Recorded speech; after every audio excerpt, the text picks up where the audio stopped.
GST Business Models, Masters of Commerce, 4th semester, Bangalore University, session 19.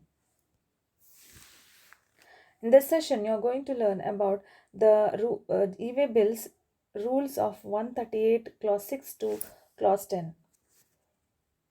Learning objective: to discuss about the provisions relating to e-way bills. Session outcome: the students will be able to know about the consignments, cancellation of e-way bills.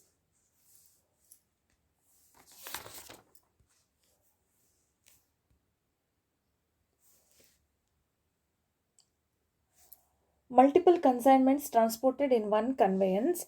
Consolidated e-way bill has to be generated as per Rule 138, Clause 6. After e-way bill has been generated, where multiple consignments are intended to be transported in one conveyance, the transporter may indicate the serial number of e-way bills generated in respect of each such consignment electronically on the common portal, and a consolidated e-way bill in form GST EWB02 may be generated by him on the said common portal prior to the movement of goods. Consolidated e-way bill is a document containing the multiple e-way bills for multiple consignments being carried in one conveyance.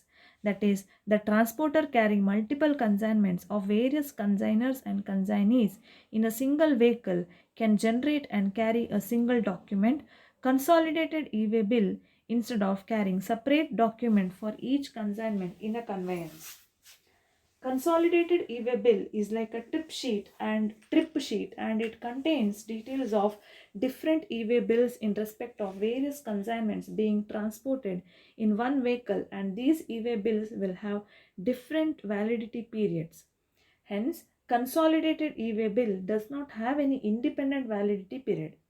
Further, individual consignments specified in the consolidated e-way bill should read the destination as per the validity period of the individual e-way bill.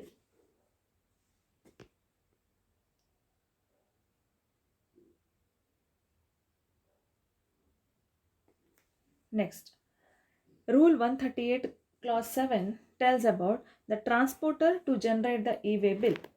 Where the consignor or the consignee has not generated the e-way bill in form GST EWB01 and the aggregate of the consignment value of goods carried in the conveyance is more than Rs 50,000, the transporter, except in case of transportation of goods by railways, air and vessel, shall, in respect of interstate supply, generate the e-way bill in form GST EWB01 on the basis of invoice or bill of supply or delivery challan as the case may be, and may also generate a consolidated e-way bill in form GST EWB02 on the common portal prior to the movement of goods.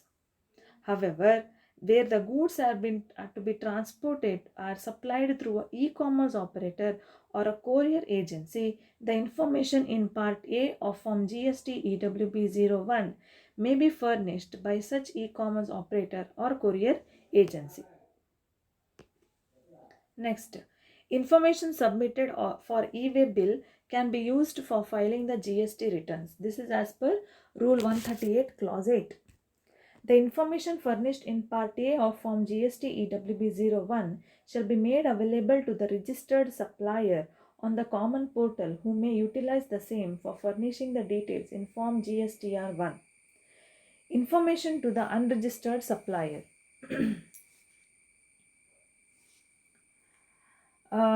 Information to the unregistered supplier. However, when the information has been furnished by an unregistered supplier in form GST EWB01, he shall be informed electronically if the mobile number or the email is available.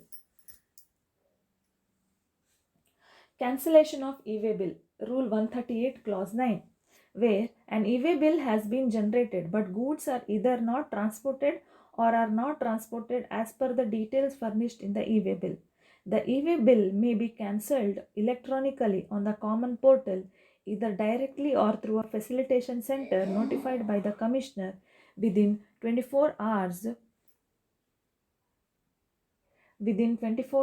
of the generation of the e-way bill.